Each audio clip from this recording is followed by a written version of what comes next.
Good afternoon, everyone. It is good to see you, and it is good to be seen by you on this Monday. How are you, everybody?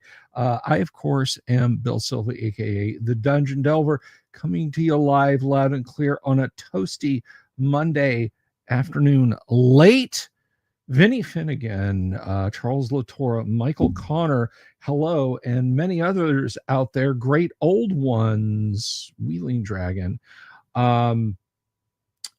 Meteor Key Press, hello to you. We have a lot to cram in to this Monday. Tracy Thompson, hello. TXG, greetings. We have a lot to cram into this Monday. So I just want to go ahead and jump into it.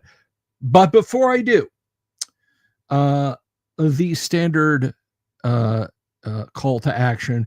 If you haven't already, please click the subscribe button, click the bell icon for notifications, and if you like the video, give it a thumbs up. That is absolutely free. Matt Sherman, long time no see. Hello, are you? Robert San10, not San 9, not San 11, not even San 10.1, San 10. Atomic FX, Cyrus, right? Still working there. Well, hey, it's better to be employed than not. And I have some very cool news, and I want to bring you it's literally in my head. I don't know of these three things which is the most important and the coolest. So I'm literally gonna have to roll a die here. Let's see, what do we got? We got some dice. I got my nice Eye of Sauron D6 in here. I'm going to roll this. On a 1 or 2, it's going to be 1. On a 2 or 3, it's going to be 2. And so on. So here we go. 1, 2, 3, 4, 5, 6. Here we go. And we got a 4. So we're going to start in the middle. Because this is really cool. And this just came up this morning.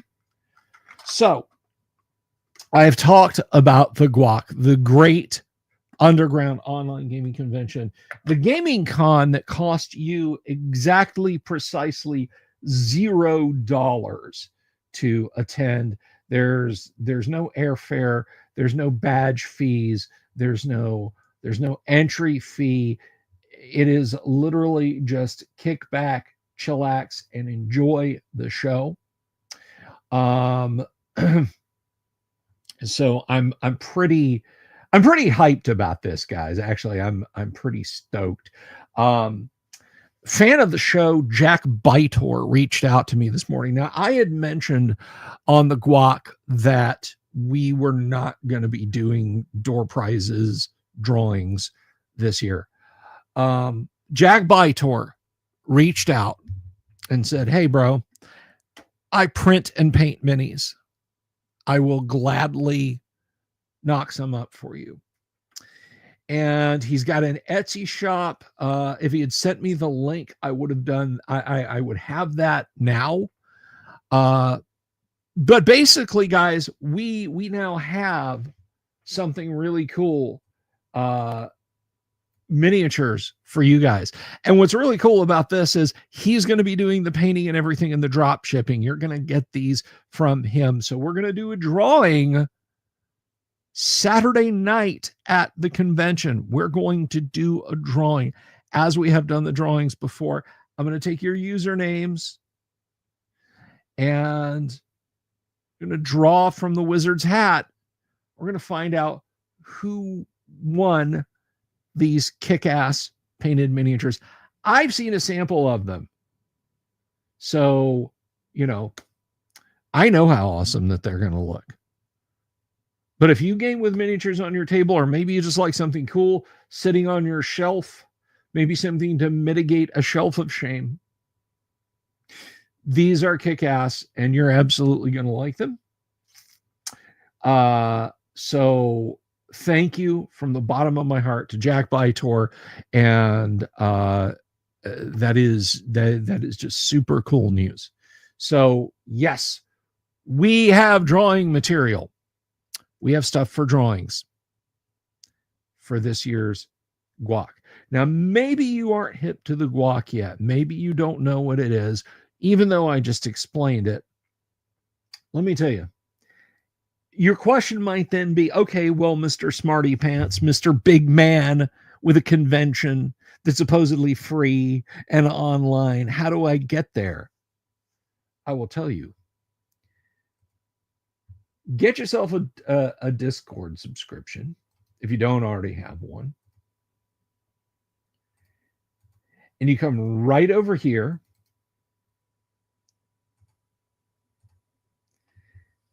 And you join this channel. Join this channel. And there you go. You are now able to sign up for games. And if you want to run a game at the guac, like I am, like Dungeon Minister is, like Yang Yan Zhao is, like Doomsword Deathmaster is, like Thane Kyle, aka D and Disability is. And that's just for starters. That's just for starters. Gonzalo Lira's bar tab is in it too. You follow that link, then message me and say, yo, Delver, I want to run a game. But Bill, you're asking, isn't that a big thing where I got to go and I got to sign up? No, it's super duper easy. You type this command right here. It's going to be in the chat. You do this. You do /create. You press enter. It's going to pop open a box. You're going to enter in the name of your event. You're going to enter in the time it's going to start. Bada bing, bada boom. That's it. We have Discord channels set up.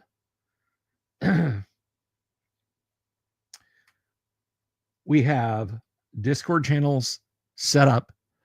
Plenty of event rooms.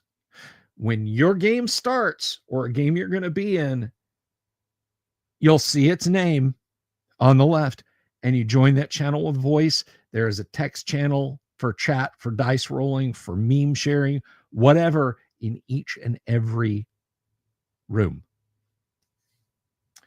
So there you go. Do I have a normal Discord server just for shooting this shit and discussing tabletop stuff? I have a Discord server. I don't know that I'd call it normal, Wonderful Wizard of Games, but I will share that URL with you if you want also.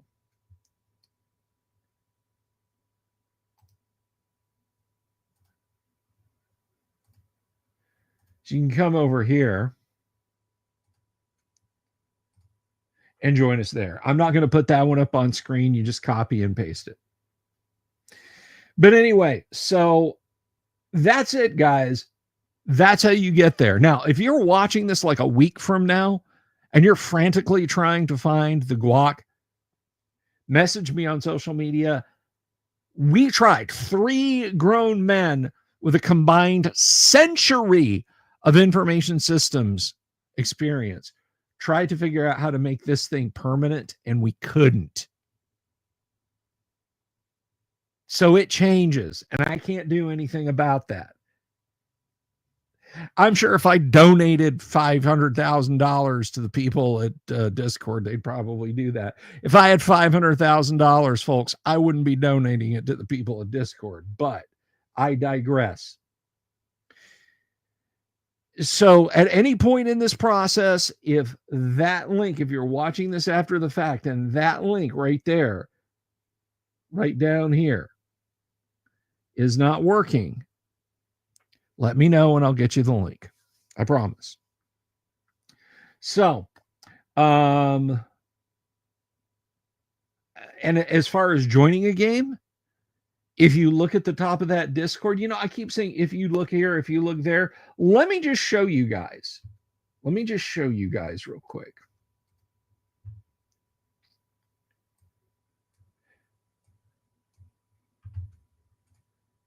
Present. Share screen, share screen, share screen, share screen, share screen. Okay, I'm going to close this for a minute. But anyway, so over here, you see the events. See where it says events? You click that, it brings up the events. And then you just click the checkbox. And you're set. That's it. That's all you have to do.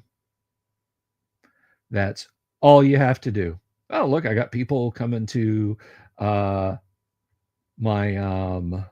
dungeon board game. And then let's see, scroll down. My Space Hulk board game, which that should actually be 12 a.m. I'm doing that midnight on Friday, I think. But anyway, there you guys go. It's that simple. It's that easy. And you can even, like, if you've gotten to this point and you forgot create, you can click create an event and you can create an event. It's that easy to do, guys. It's that easy to do. I will help anyone and everyone that has a problem with this. Now, one thing I can't help you with is your Discord account or anything like that. I mean, I can help you navigate around the server and get set up, but I can't, like, if you don't have a Discord account, Eastern Standard, Charles. If you don't have a Discord account, I can't help you. I'm sorry. All right. So there's the guac news. The guac is happening, and the guac has prizes. I'm so excited about the guac prizes. We have those. So I'm hyped about that. So what else do we have? Well, I rolled a d6 to pick where I wanted to go first. Now I'm going to go by personal preference. And this is also a tough one. You know what? I don't think I can go by personal preference. I think I got to roll a die again. Because both are really awesome. 1, 2, 3, 4, 5, 6. 1, 2, 3, it's the one. 4, 5, 6, it's the other. So let's see. All right, I got a 6. And the other one will wait until I get done with this announcement. Thursday night, we have a guest. The one and only Matt Finch will be in the house. Matt Finch will be here. This week marks the release of Osric 3. And Matt, the architect of that, he will be here. I'm as excited as all hell about that. So Matt's going to be here. We're going to talk about Osric 3. We're going to talk about Mythmere games. We're going to talk D&D. We're going to talk history. We're going to talk lots of cool stuff. Matt Finch will be in the house. If you love Osric, if you love swords and wizardry, get here early for a good seat. I'm serious. Matt is an awesome guy, longtime friend. I've known Matt for about 24 years now. I think 25 maybe. Possibly as little as 23 or 22. But it is decades plural that I have known Matt. Be here on Thursday. Don't miss that show.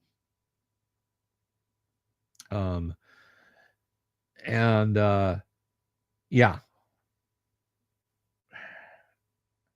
I'm sorry, Bob, but you can watch it in the, you can watch us on the flip side.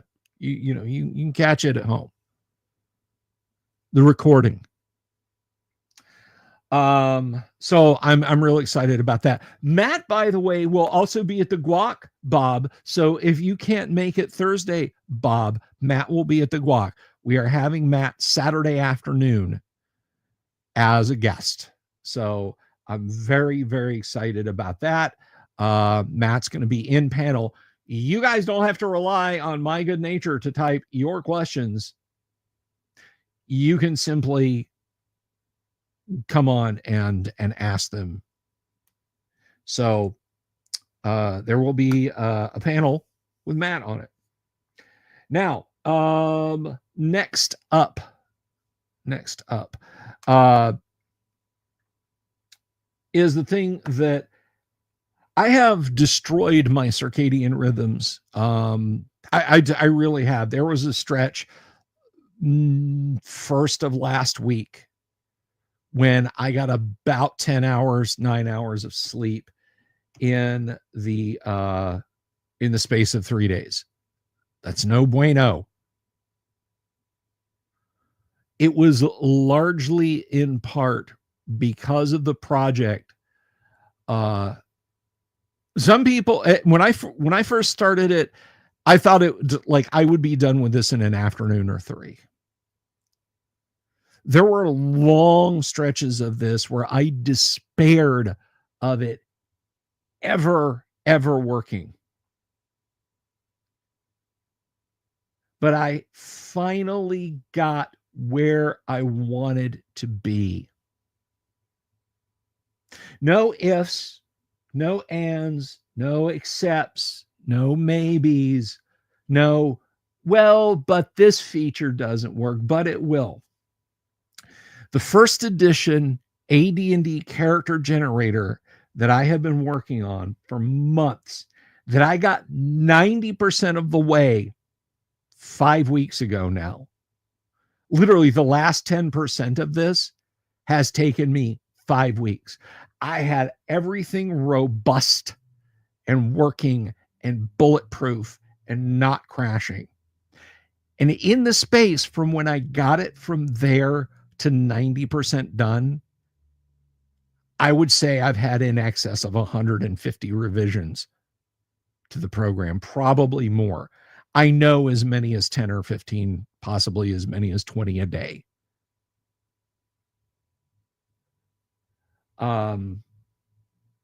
This is really an amazing piece of software. And people have said to me, like, oh, well, I can make Grok. Hey, Steve K. I can make Grok generate an AD&D character for me. Good luck. Good luck. ChatGPT, other stuff. Just good luck with it. It's going to make mistakes. What I have created is a 100% first edition AD&D Player's Handbook and Dungeon Master's Guide compliant character generator. It is better than the Dungeon Master's Assistant Volume 2 characters. It also has a treasures module, but it is better than the characters module in every way. It exceeds it in every way. The first one is a mere static character generator. Okay, here you go. Now pick a level. Boom, you're done. That's it. That's all you can do. If you want to crack open their weird .chr files and edit these, you're fine. You're good to do that. But you're not going to be able to reload them. Then you might as well just be writing it down. Oh, but there's online character generator there, guys. There's nothing like what I've created. This is like opening a digital player's handbook. You want to sell gems? You want to add coins back to your character's inventory? You want to change alignments? You want to alter stats? You want to check for psionics? You want to become a bard and level that bard up over and over? Just create that. Hey, Jack Neller, of course. Duh. Everybody, this is Jack over in the chat. Jack is who he's right over here right now, but I'm sure he'll get bumped up. But Jack is the guy who's providing the miniatures. Why did I not put that together in my head? But anyway, every class combination, you can change alignment. Don't want to be a paladin anymore? hit C for change alignment, and it will move in the narrow band. You can go lawful good to lawful neutral, lawful good to lawful evil. You can't just flip it from lawful good to chaotic evil. What happens when your character ages? What happens when your character gets younger? It's all handled by this. What if you start a first level character, but you roll that 10 to see if you get a free pick? It handles that. What if you just want to auto generate a 10th level magic user? Will it create a spell book for him? You bet you're behind it will. Druids, assassins, rangers, monks. My program does it all. So far, doesn't crash. But it does it all. Do you guys want to see it? You guys finally want to see it in action? Boilerplate article? I bet you do. I bet you do.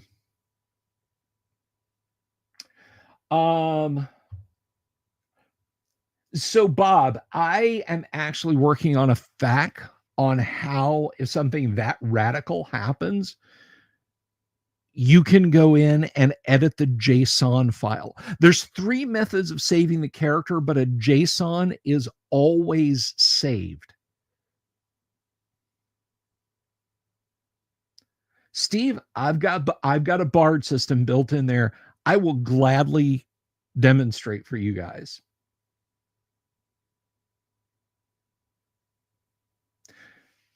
But enough with this. Let me show you guys. Why don't I show you? Why don't you take a look at what I've done? So let's see.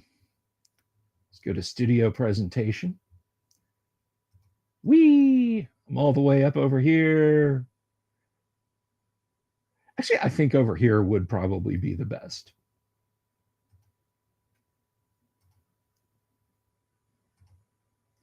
So here we are. Now, if you've seen this before, you might note that it's still a little,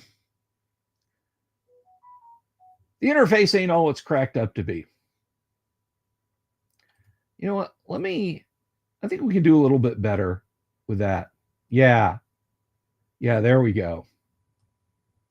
Let's make that a little bit bigger.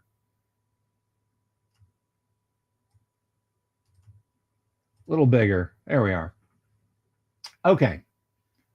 Now, one thing you need to ignore at this version 37A, that's dozens and dozens and dozens of versions old.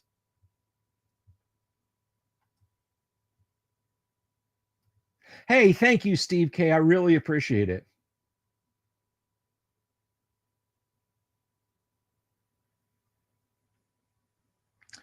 All right. So first of all, let's just create a character off the bat and see what we get.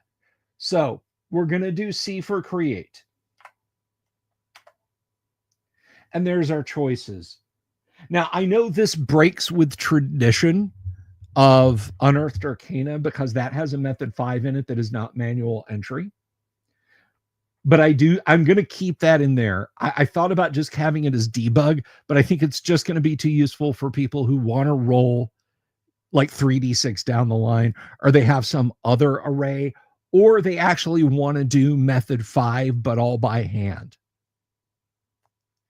So let's get into this. So here's our first choice. And I'm actually going to turn me off. You guys know who I am, just for the time being. Don't get excited. I'm not going away. All right, so here we go. The easiest method, the easiest, quickest method is 3. Because that generates 3d6 6 times down the line. But it actually, it works pretty well. I've kind of gotten some weak characters out of this, but I've also gotten like the ability to run a monk or a druid or a paladin out of this. So let's do 3. And we press enter. Here's what we got. See, we did okay, but not great. Strength 11, intelligence 13, wisdom 17, dexterity 12, constitution 15, charisma 16. But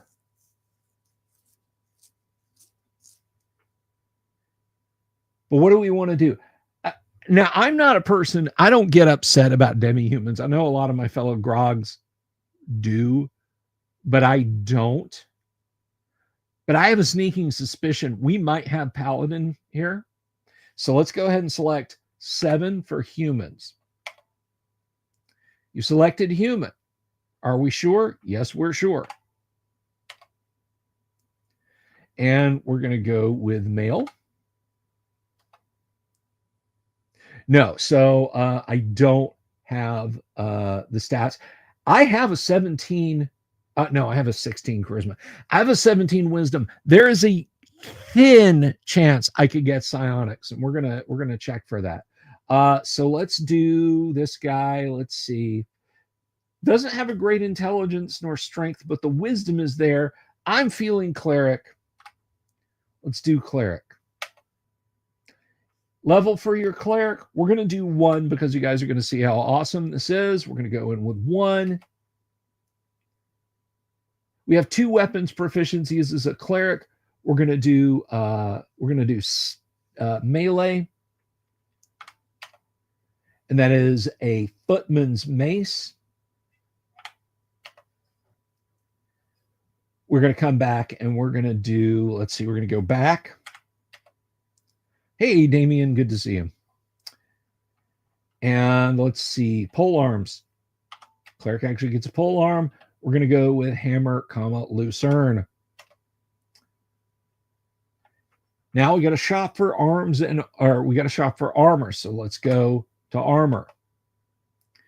And I think our best bet, our best bang for the buck is probably going to be, I think ringmail. So we're going to pick up some ringmail. So now we've got ringmail. Let's get a shield. Let's get a small shield. So we've got ringmail and small shield. I've not Robert Phillips. I've not heard that as someone's name. So we're done. Now let's get some weapons. Not much to worry about with weapons. Melee weapons. Scream's a little jank here. It's not like this on the dev PC because that is that has a different terminal font size. There we go. That's better. And it's gonna get janky again, but that's okay. When it's compiled and running in its own terminal, it won't do this. But it's not bugs and it's not errors and it's not glitches, so I'm counting it. So let's do got a footman's mace. Yeah, there it is. And so we're going to back out, pole arms, and hammer, lucerne. We have 75 gold left. Let's back out. We've gotten all the weapons we can. We're going to go to livestock, actually. We're going to get a light horse. We're done here.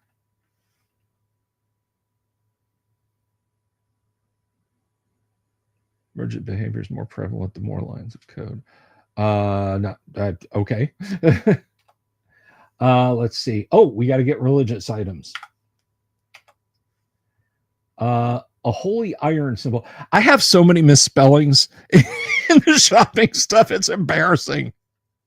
I think I've got Schlide, like one of the shields is like a small Schlide or something like that.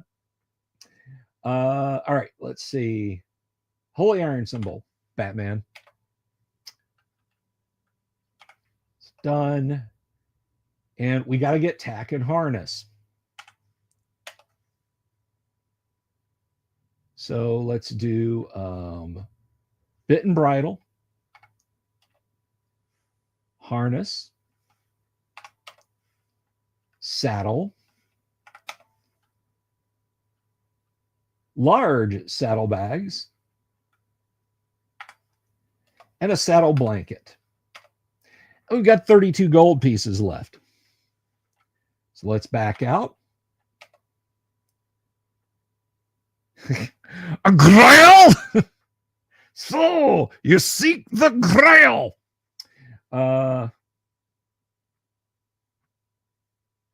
Let's see. Miscellaneous equipment and items, finally. Is that 5? Yeah, that's 5. All right. Backpack.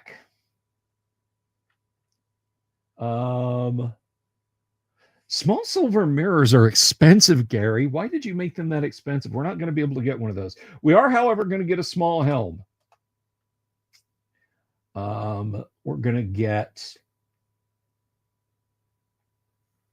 a couple flasks of oil.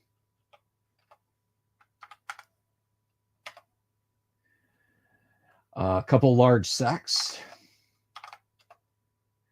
Let's see, tinder box.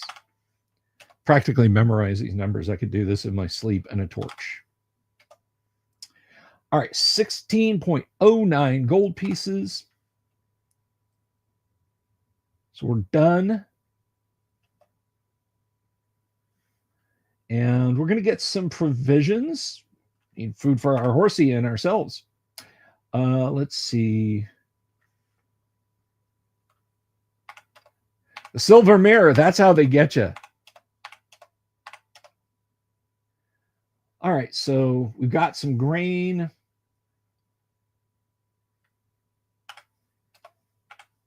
Couple weeks of standard rations. Pint of good wine. Pint of lousy wine to leave behind for the goblins. Yep, I got horse chow, Steve. No, fear not. No, psionics is not crashing it. I forgot to, damn it, I forgot to look for psionics. Oh, well, am I sure? I'll try and make a psionics trigger. So there's our equipment. Oh, wait, we can. We're not shopping off of the sheet. Here we go. Check for psionics. And if you scroll up just a little bit, you can see Sonic Chance roll 26 plus 3 equals 29. 91 needed. No psionics gained. And he's a cleric. I think that pretty much says some kind of good. Let's do the best good. Let's do neutral good. Is that 5? Yeah. Let's see.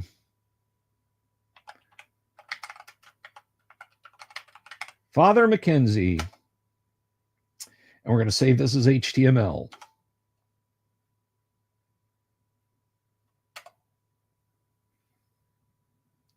Save as Father Mackenzie. Now, at this point, the character is built and saved. Would you like to create another character? Now, saying no here exits you out of the program. But if you do yes, we can go back and we can choose load a saved character. And let's load Father Mackenzie.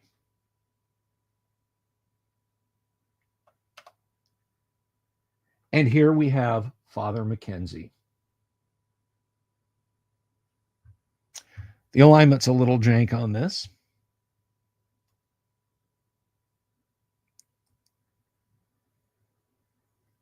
Can I get you to behave, please? Sorry. But anyway, let's see, strength. I just want to get everything on one line. Why won't you go on one line? What's wrong with you? Cleric spells 3. I got that high wisdom you see there. 2 bonus first levels. There's my turn undead. Just trying to get it to unmunge. There we go. That's got it. It's a little blown out on the right, but you guys can see. Stop doing that. age is there. Do you guys want to add some age? So we hit Y for year. 10 years pass. Age is now 32. But let's level up.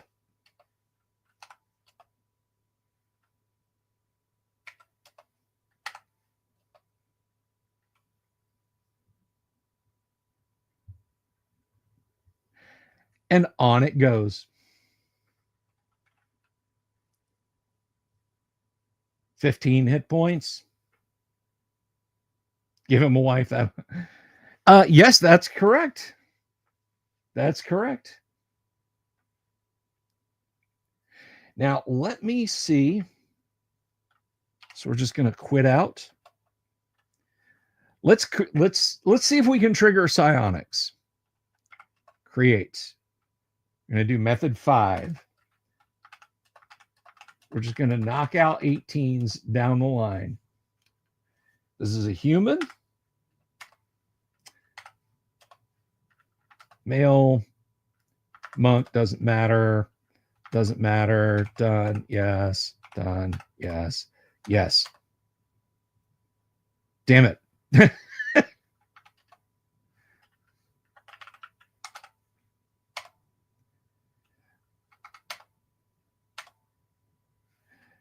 Yes. I'll try a couple more times to try and make the psionics trigger, and then we're going to go on, and I'll show you guys bards. All right. Let's see. Manual entry again.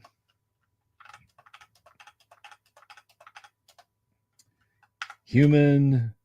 Yes. Male. 10. 1.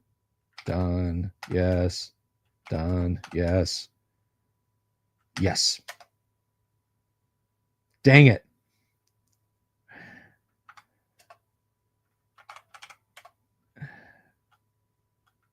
Just save him as a text file. Don't even bother. Hey, Squirrel Hermit. Good to see you. We're going to try one more time.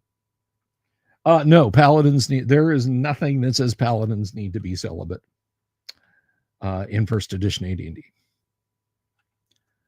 All right, one more shot here. We're gonna create one more Uber character, by which I mean they will drive Uber.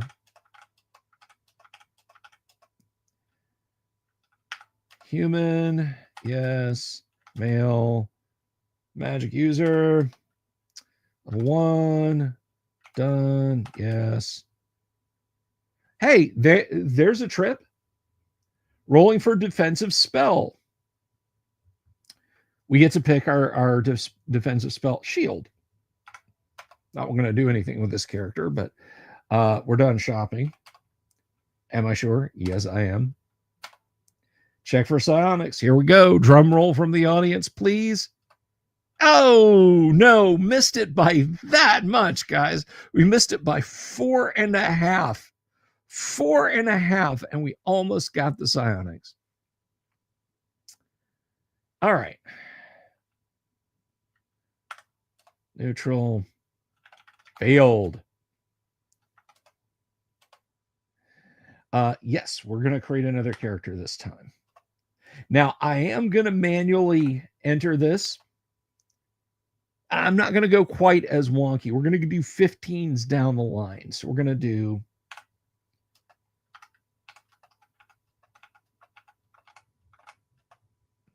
so 15s down the line. We go human. Yes. They have to be, well, here we'll go. Male. They have to start as fighter. Enter level for fighter. Not going to bother with this.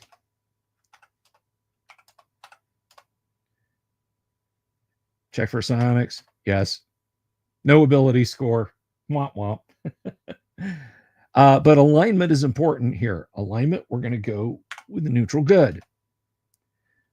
So we're going to call this Bard Dude. I'm going to save it as HTML. Yes. Load. Bard Dude. All right, here's our Bard Dude. Now we're going to start leveling him up.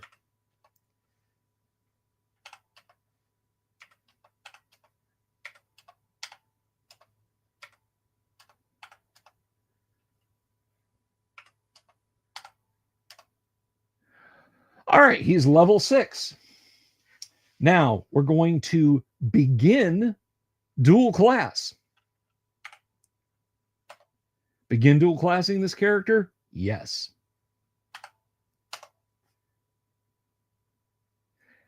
The one available class, you'll note, thief. I can only be a thief. This took me a long freaking time to get to work. Where we are now, guys, you cannot imagine how long it took me to get to this level. I thought I'd have everything working, and then it would just fall through. And I'd have to go in and look at line after line after line of code. And Python isn't not a procedural language. It wasn't just a matter of just pick a place at random. I mean, it's my own fault for writing terrible, terrible code. Just absolutely abominable code.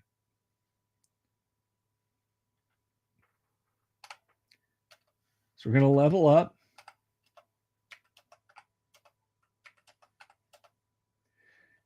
Now, note, we are Fighter 6, Thief 6. Now look at the option that has popped up onto the menu. Become a bard.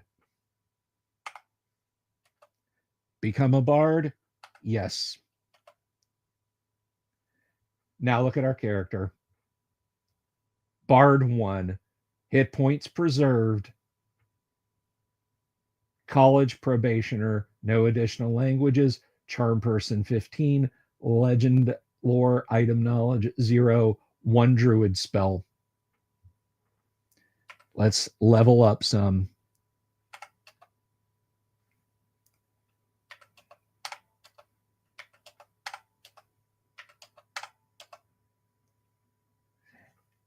Our college is going up. It's telling us if we get an additional language.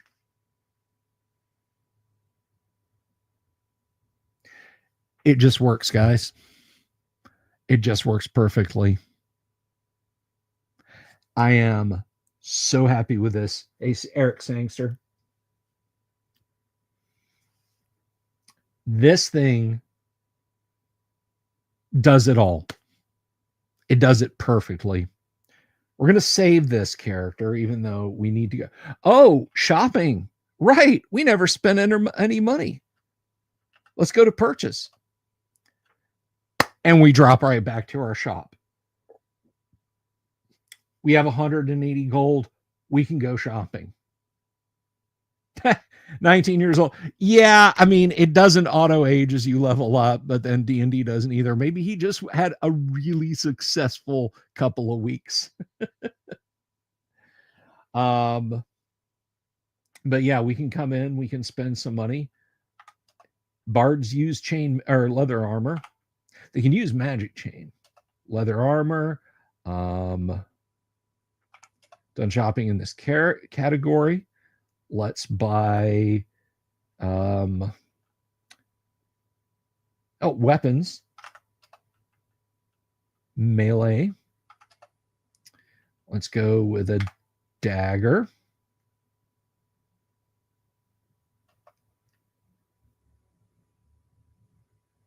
And a bastard sword, long sword. Let's just do that for now.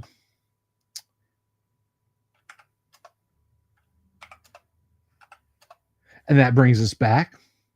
Now, a cool thing we can do is we can do weapon proficiencies because we never spent those. 6 slots remaining. Those are all the druid all the bardic weapons. Club, dagger, dart, javelin, scimitar, sling, spear, quarterstaff. Wonderful Wizard, I don't know why Gary did it that way. One thing I can tell you, it gave me a pounding skull ache for like 2 weeks trying to get it to work. So please be happy that it's there. If you never use it, someone say to me on Twitter the other day, like, please turn that feature off. And I'm like, no, it's in AT&T. I'm sorry. No. Ignore it if you want.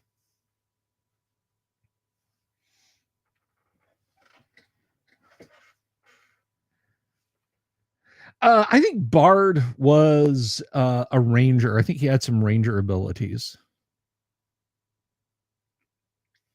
Anyway, so yeah, I can just come in here. Let's go back to the character sheet. You can save him. HTML, Bard dude.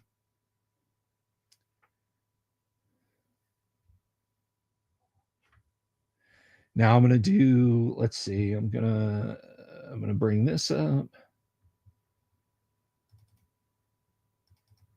I'm going to show you guys what he looks like, what the character sheet actually looks like.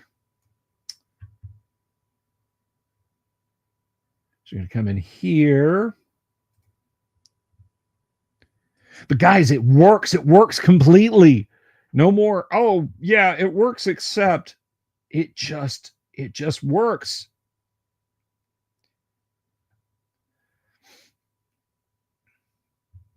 And I wish I could tell you, I wish I could adequately express how excited I am.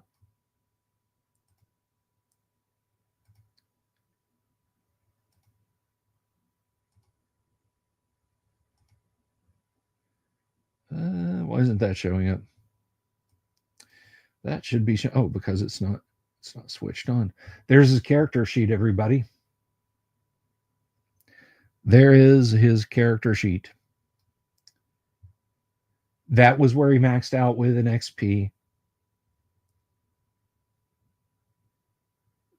That's his current level at 5th. And I could manually add chunks of experience points in there if I wanted to. A little bit of a hiccup there. I mean, this is fine, but this is not. I need to knock that out, but that's a sheet rendering issue. That's nothing to do with code. Here's our hit point calculation. If you guys want to see the ugly, ugly implementation of the hit dice, there they are.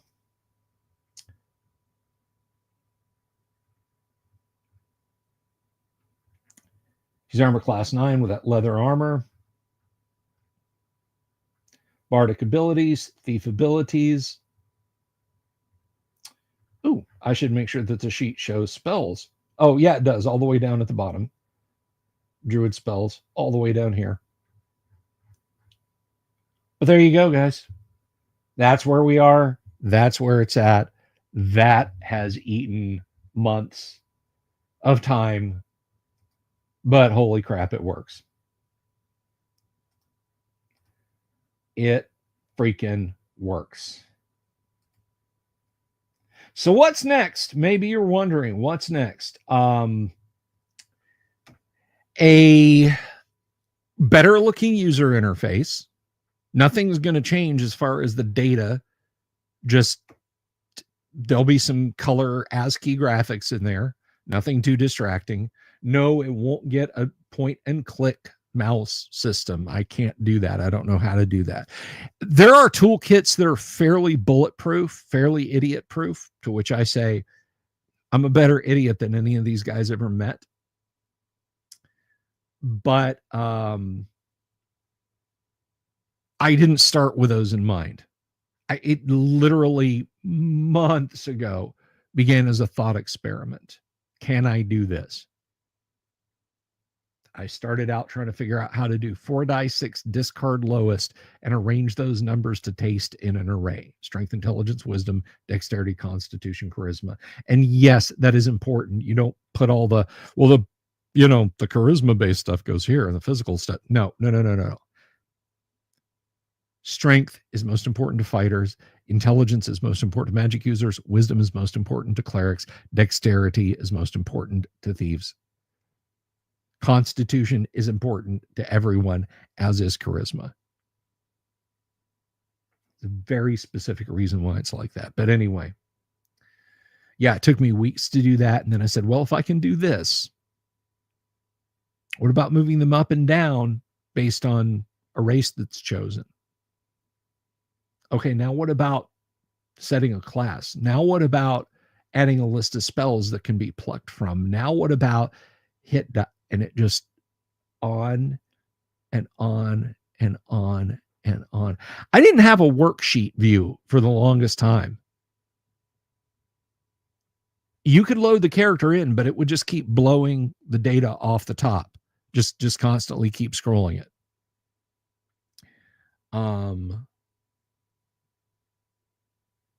Now, I am not taking a shot at anybody here because nobody's taking a shot. Well, one person has taken a shot at me. He said some pretty hateful things, so I just blocked them on Twitter. But this is not taking a shot at that person because I'm not going to yell at that person when they can't respond back. That's whatever. But a lot of people have asked, hey, you're going to add this feature. You're going to do this, you're going to do that. The program is locked. No, I'm not going to add Unearthed Arcana, at least not right now. I'm not going to ever do anything with Wilderness Survival Guide, Dungeoneer Survival Guide, Greyhawk Adventures, Dragonlance Adventures, stuff from Forgotten Realms, Karatur, Oriental Adventures. I would be at this for another year trying to put that stuff in, and that's not to consider stuff because so many people have said that doesn't work that way. Yes, it does. It absolutely works that way. No Cavaliers. Sorry, Eric. No Cavaliers. No Cavaliers, no Drow, no Barbarians, no Thief Acrobats, no Grey Dwarves, no bifurcated types of elves or anything like that. Steve K. Absolutely. Just say no to AD&D 1.5. I've got it where I want it. I've got it where I want it to be. It took a long time to get here. We'll find out about those, Michael Connor. We'll find out. Once I have a nice, pretty GUI on it, the next step is going to be compiling it to run as a standalone app on the PC. It'll be compiled nice and tightly. You don't have to go into the shell and type commands. You'll unzip it into a folder, and that's it. That's the installation. I'm not going to do you'll have to dig into the guts of the registry, a bunch of DLLs and stuff like that. It's one executable, all compiled in a nice, tight little thing. The only external files are character files. If you want to dig into the JSON files and poke around in there and change stuff and figure out how to modify those with an app of your own, that'll be fine. That'll be just fine. There may be stuff that I have to take out for copyright reasons. Not Bigby's grasping hand, but grasping hand, mystical grasping hand, magical floating disc, the magician's faithful hound, stuff like that. If I'm going to sell this, and I would like to sell this, I'm just going to flat out say it, guys. I would like your support for this. I've put in a lot of work in this, a lot of work. Now, I'm not going to lie. Yes, I had to ask ChatGPT questions. Yes, I had to ask Grok questions. I would paint myself into the corner on stuff and be just like, I have the faintest idea how to do this.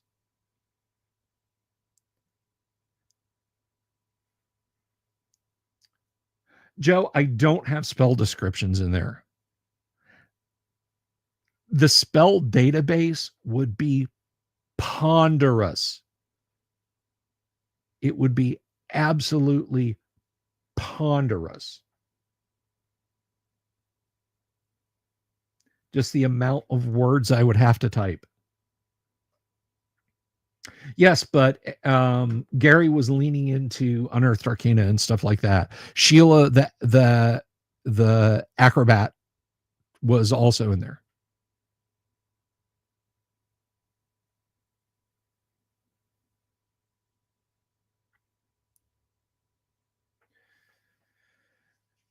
I mean, I have an HTML spell database. It's straight out of the players, the 1E player's handbook, which I could have used. That is someone else's work. And again, the program as it is sits at like 400 kilobytes. When I add all the stuff for GUI support and everything, for better UI support,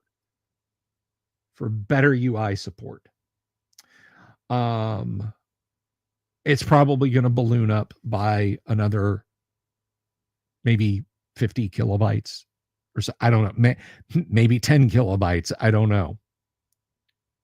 And that's one thing. This, like, if programmers out there could see what this code looks like, particularly with some of the AI slop in it, you would be appalled. But here's the thing, guys. It's not 1996. 4 megabytes of RAM is not going to set you back $80 anymore.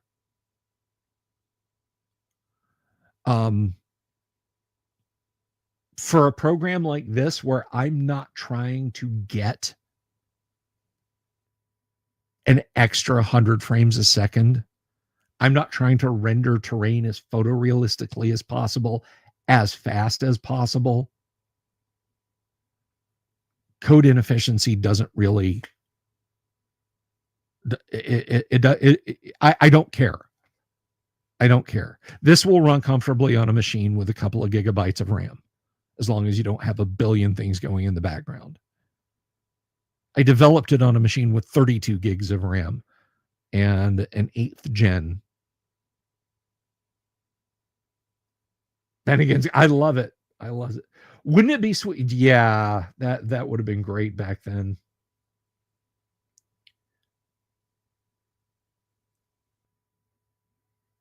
But there's always, somebody's always going to look at your code and say, I could have done that better.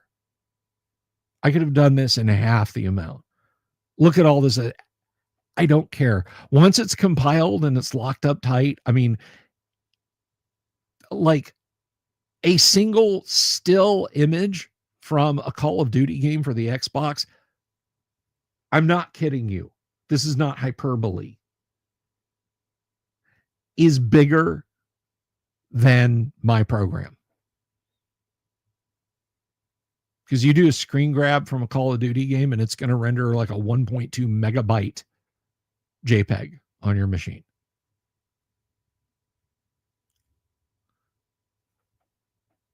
This is going to top the scales at maybe 450 kilobytes.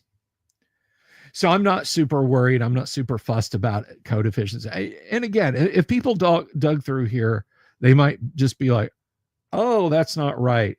Like today, I went through because I had like 30 spots in the code where I had elif statements with debugs attached to them. I just commented them all out. One, because I might be tinkering with this tonight, tomorrow, and be like, oh crap, is that happening? Crap. Okay, that can't be that way. So, I got to go unplug all the little hashes for commenting stuff out and make it work again. But the other is I was just lazy. Just found and put a hash by all of them. That's not efficient. All right. I've got white space in this program. I cleaned up most of the white space. I was like, oh, this is where I kept repasting the routine over and over again. It would bump stuff down like constantly. Let me just back up and delete all those blank spaces. So,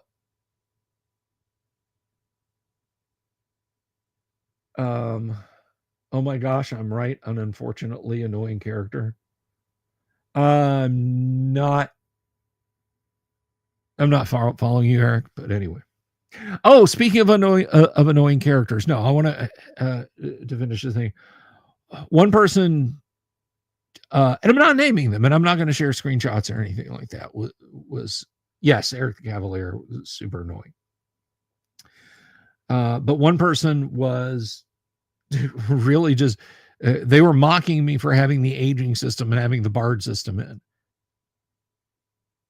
and then suggested something, and they were just being a dick, and then they called me a grifter. And what was it they said? I'm the reason why normal people look at the hobby badly. I'm not. I'm really not. You know, I can watch a certain Futurama rerun and say I used to work for him before he passed away. Him being Gary Gygax. You know.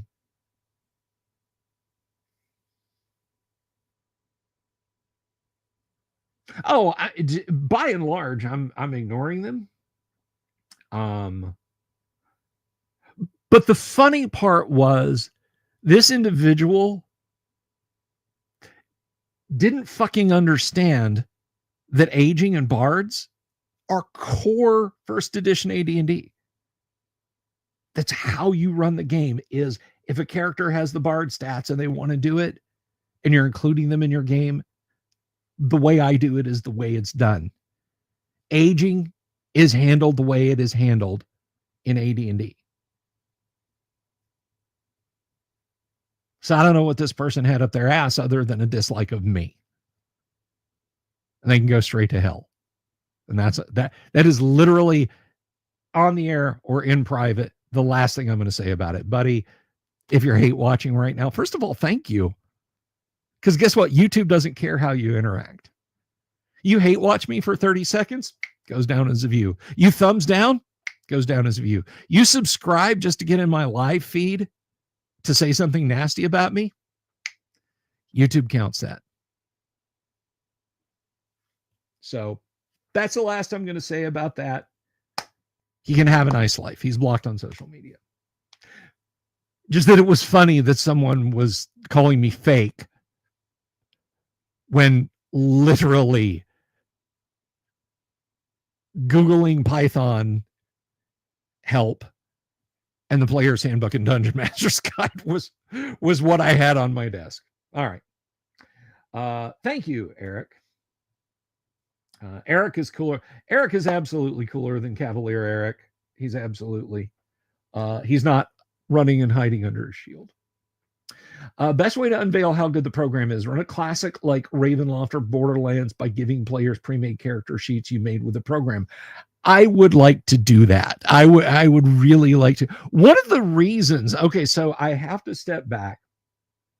One of the reasons I made this was, now I love my people who game with us on Monday nights, not Tuesday nights. We are playing AD&D tomorrow night, by the way, and Gamma World on Friday. I hope Dooms will be able to game on Friday. I love them all. They're middle-aged like me. Half of them don't keep track of their D&D stuff. Hey, how many hit points you got left? I don't know. Okay, can anybody level? Maybe it's bit. So I created a program where they can. I can tell them everybody gets 2652 XP tonight, and it accounts for 10% bonuses. Even if you have exceptional strength as a fighter, exceptional dexterity as a thief, exceptional wisdom as a cleric, exceptional intelligence as a magic user, it will do the 10% bonuses. And for rangers, you get all that stuff. So they can just type their XP in when I tell them. They can manually input their character stats. They can level their characters up. And they can just have this open on their PC. And it will tell them, you have enough XP to level. Would you like to level?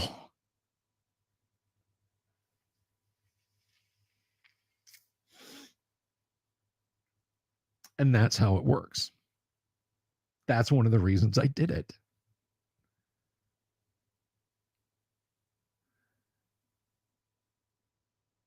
So yeah, being able to hand, excuse me, all plugged up there all of a sudden.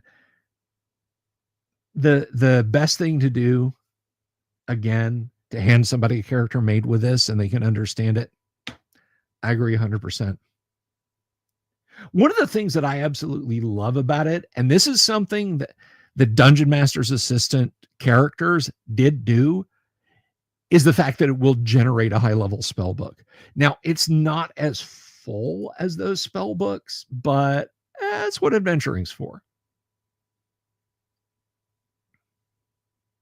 So I'm happy with it. I hope you guys are happy with it when I get a better coat of paint on it, because it's bug free now. It just works. It just works. When I get a better coat of paint on it, I'm probably going to start doing some monetization of it. But as it is right now, it's going to go into the hands of beta testers who are intimately familiar with Python and intimately familiar with first edition AD&D, which has got to be both of those. Those have got to be like very clear, crystal clear definitions and understandings. I can't just say, oh, you like it, you kind of like the program and you follow me on social media. Sure, here's a copy. Because maybe your understanding of AD&D is not that great. You're like, that looks fine to me. And you come back and say, no bugs to report. Not that I think anyone would do that maliciously, or that anybody out there who's just starting out as a dummy. But as you've seen, there are subtleties. You might hit a point and be like, I don't know. I guess that's good. I guess that's okay.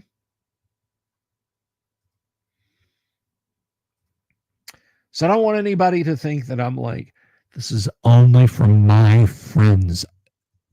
No girls allowed or anything like that.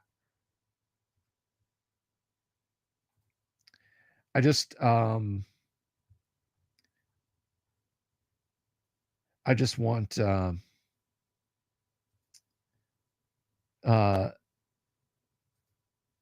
you know,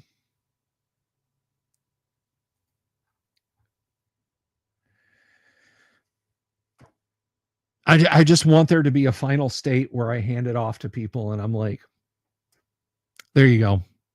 Thank you for your support.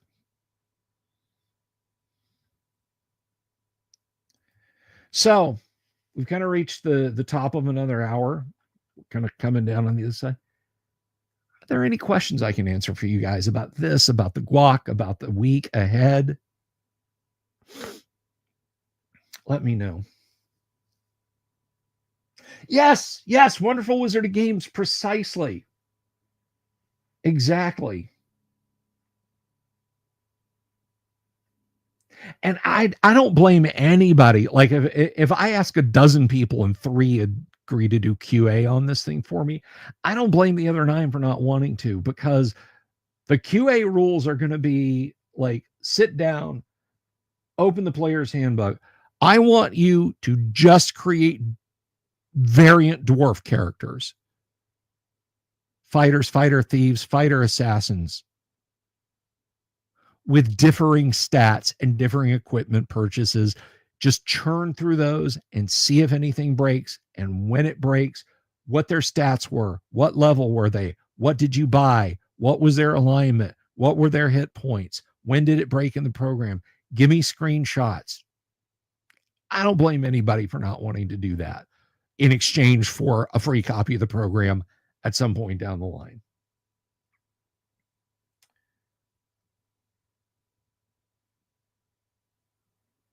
Oh, hooray, Wheeling Dragon. Let's see.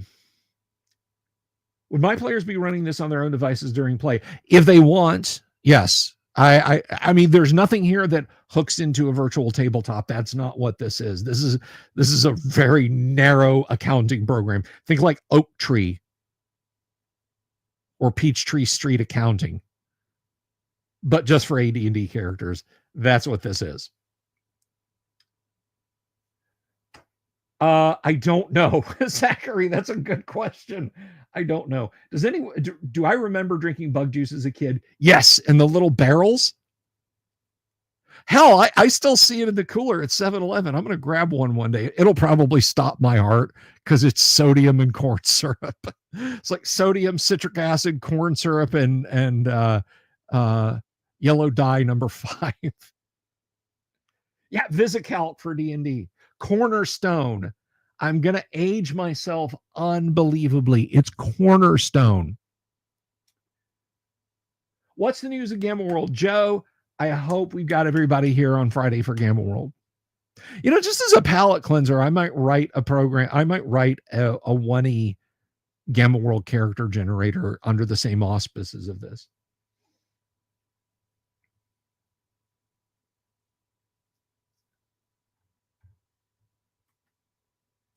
So while you guys are asking, while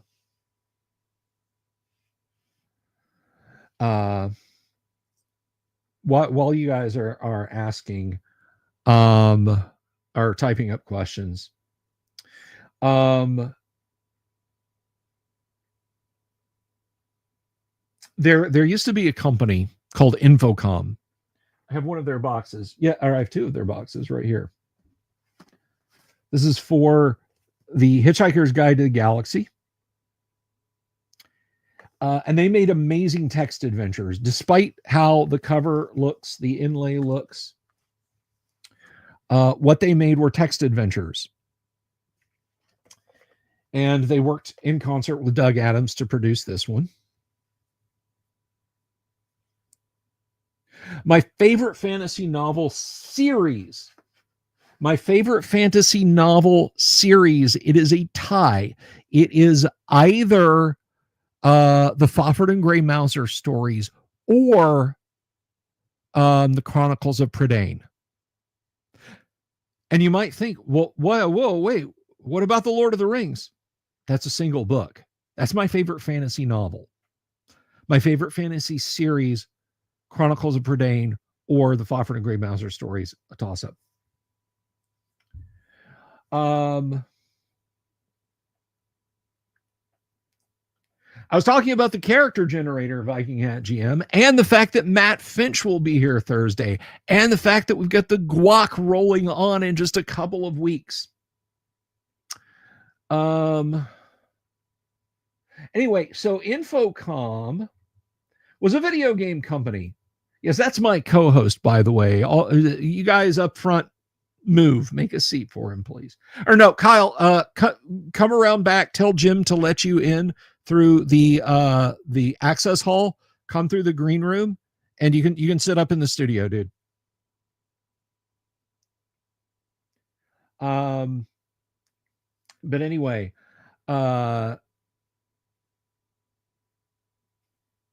Infocom ran into a problem, and that was computer graphics started getting really good. And they realized that people wanted some visual input to their games.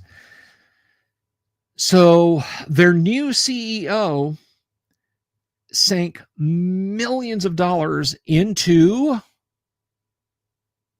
a relational database to try and make Infocom more money. They were a video game company. This would be like Electronic Arts deciding to release an Office suite. This would be like Blizzard trying to sell you hospital management software.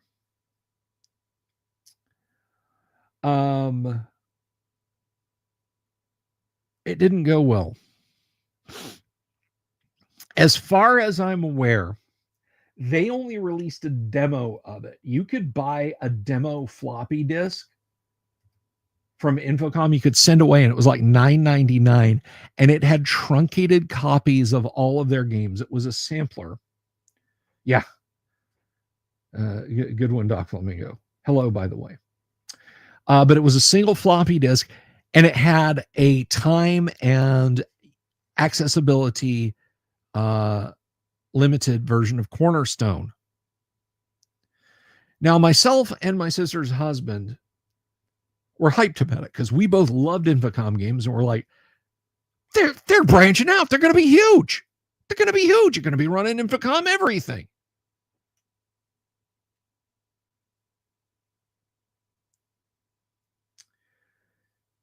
So Cornerstone's problem was it was crazy complex. I mean, the manual for the thing was probably 2 inches thick, and it didn't, like, you couldn't load in DBase, you couldn't load in Lotus, you couldn't load in Excel. None of the other it used a CSV, comma separate. Let me tell you what, if you can open up Notepad and type a series of numbers and put commas between them and then save that as .csv, you can load that in Excel and it'll display everything you put in a single cell. It's comma separated values. That has been a basic standard since the creation of relational database programs. And that's almost as old as I am. Yes, that's right, Vinny. You can get something out of the prize chest at the end of class. No, but I've heard of the Witch World series, Robert. And Infocom didn't do that. They had a totally proprietary method of saving data. And the millions of dollars it cost, and as late as it was, popped a hole in the company that no amount of Zork sequels was ever going to fill. And eventually they were acquired by Activision. Yeah, Vinny. I mean, originally a spreadsheet was a 22 by 9 sheet of paper. That's what a spreadsheet was. So yeah, they kind of sank themselves with Cornerstone. Bad juju. They started hemorrhaging money at that point, and that was in 87, but they struggled on probably until 91 or 92.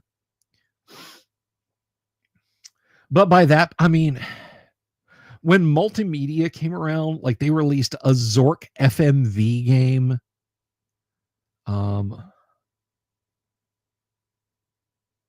Yes, that is what we had, Viking Hat.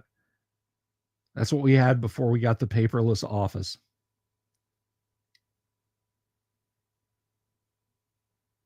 A remaster of Zork and there was, okay, so one of the Call of Duty games,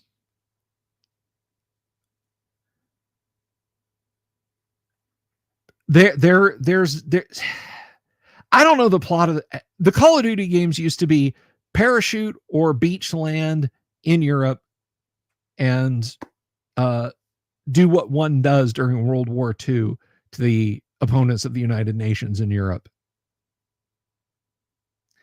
And then they turned into these weird, like, shadowy government, morally gray spy action games. And one of them, you play the flashback sequences out, but you're being tortured in a black site by the CIA, even though you are a member of the U.S. military. It's weird and screwed up.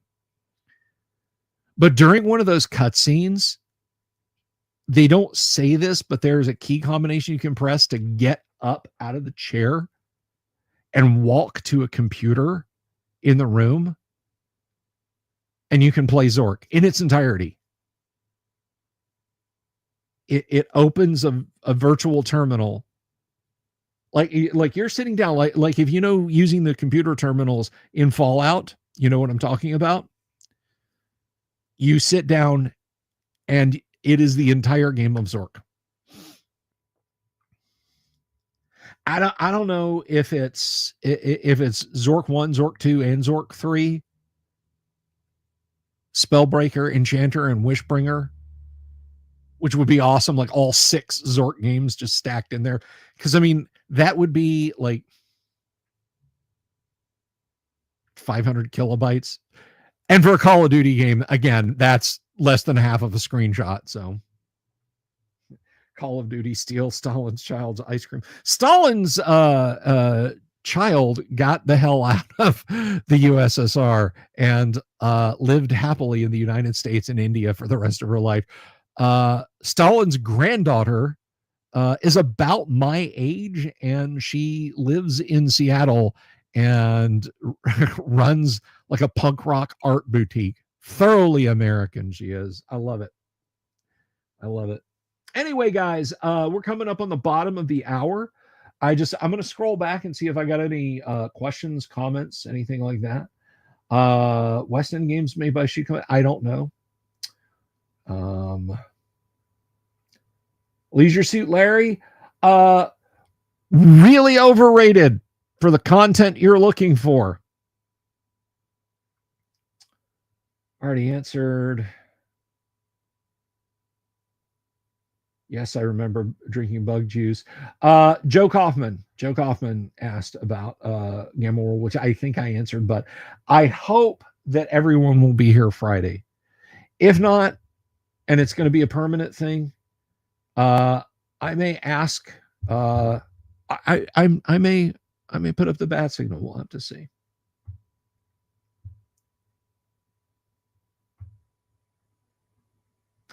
Yes, Stalin's son, who got an honorary job keeping the Soviet national hockey team together and winning gold and awards for the USSR.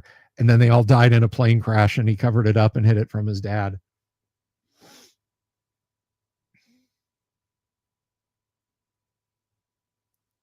If you haven't seen it yet, yes, I remember that. A Friends style Windows 95 promotion. Do you think big budget remake of the Ultimate Games would ever sell in modern day? Maybe. I don't think big budget is the key. I think prettifying them is the key. Because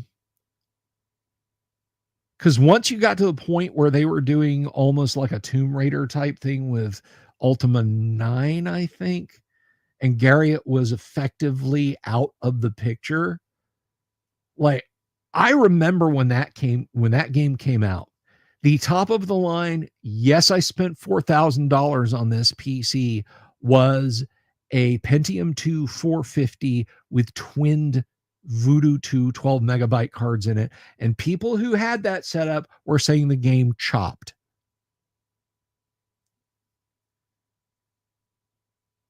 That I don't know, Robert. Developers, Vinny. Yeah, that was something else. With that said, there have been 2 sequels, or 3 sequels rather, to Wasteland, the game that begat Fallout. Fallout was not a sequel to Wasteland. It was a spiritual successor to it. And Wasteland got a proper graphic makeover. Now, Ultima Underworld with fancy 3D graphics and everything would be just kicking rad.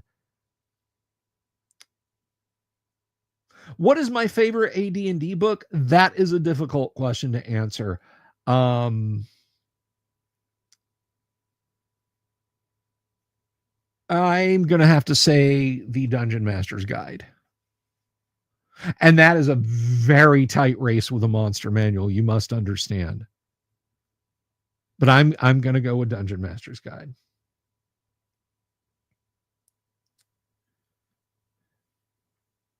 And Bo, not much. I hope you're well.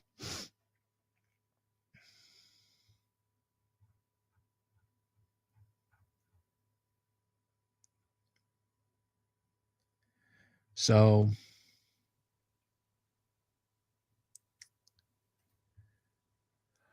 what is my favorite TSR game module?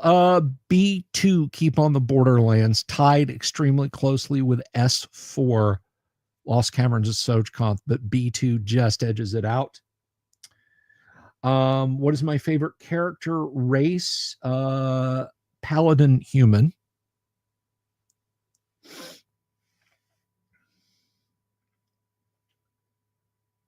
I mean,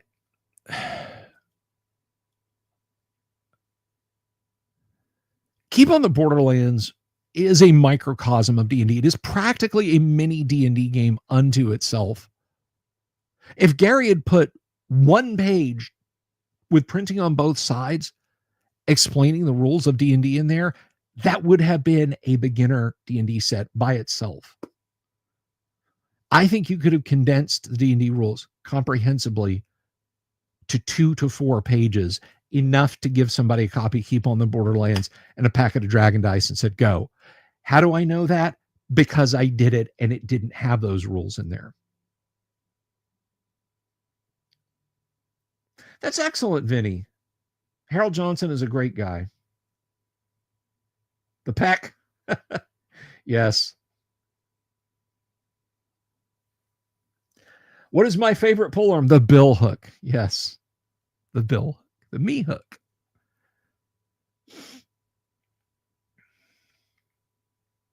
Where does the multi-page backstory go? Yeah, you'd need a spiral notebook. You guys are keeping me here. Don't know if you ever watched it. Yes, I know about the Dragon Strike video game.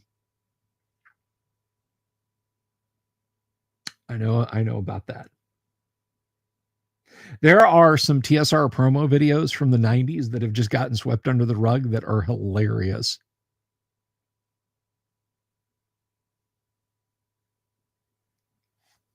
And I kind of wish I'd collected them for just silly nostalgia.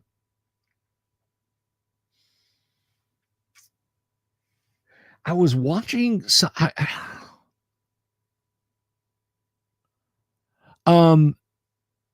if you guys don't know Ross's Game Dungeon here on YouTube, you should definitely check out Ross's Game Dungeon. He reviewed an FMV adventure game that involved vampires and cyberpunk and everything like that.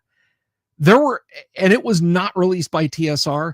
There were so many TSR alums. Flint Dilley had something to do with that. It shocked me to my core. I saw Lorraine Williams' name in the credits and went back and started watching but it wasn't a TSR release. That's the wild thing. My favorite monster of all time. Ooh, that is a tough one. Now I know you guys probably think, oh, it's Owlbear, but honestly, I'm going to go with the huge ancient red dragon. Just death on wings. It's my favorite monster. After that, a specific vampire, or vampiress, I should say, Drelsna, S4, Lost Caverns of Sochconth. That's yours, POC? Yes, the multi-page backstory goes right in there. Unless you're creating it as you play, and then you keep it in a folder that you keep your character sheet in when you're not playing.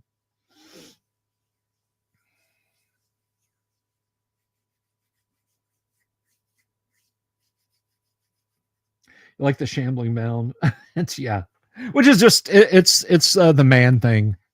Basically, it's Man Thing from Marvel Comics. See, the Beholder is awesome, but they're really a glass cannon. I know that seems cruel to say, but they really are a glass cannon.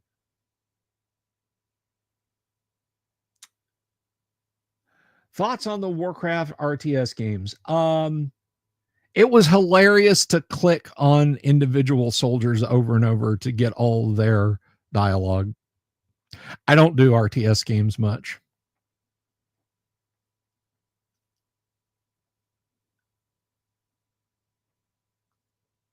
I just don't. There's too much going on.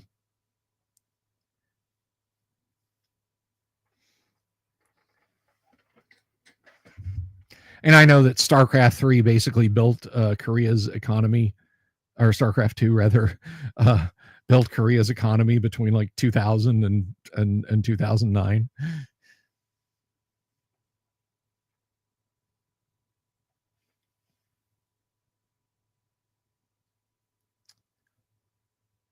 But anyway, goodness, how many of you crazy people are out there? 30 of y'all watching on YouTube, 147 views on Twitter. I really appreciate it. Probably going to wrap up here now, guys. You have asked me many questions, and hopefully I have answered them to sufficiency. I will see you all tomorrow night. Tomorrow night, we are playing first edition advanced D&D right here on this channel. You know how it works. If you've got questions, ask them in the chat. We'll do our level best to answer them for you. But seriously, guys, be good to each other. I will see you all tomorrow night. And someone did ask me what my favorite monster was, but I would say if I had a second favorite monster, thanks to the Jim Rosseloff art, I would say that it is the owl bear. Peace. Good night. God bless. Have you seen my owl bear?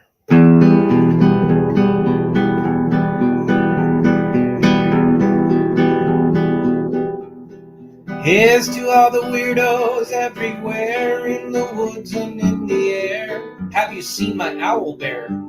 Should I shave off all my hair? Bobs are all around. Some live in tunnels underground. Some are fat, some are rich, some are sleeping in a ditch.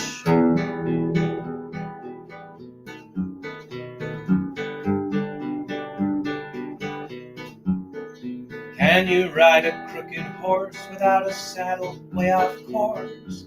Naked as a toad all the way to Smoky Joe's. Have you seen the little creep driving fast in his little green Jeep? He smells like fish and brandy, but his rotten teeth look dandy. Take me to the show, I don't care if fast or slow. From action flicks to dancing dicks, just take me to the show.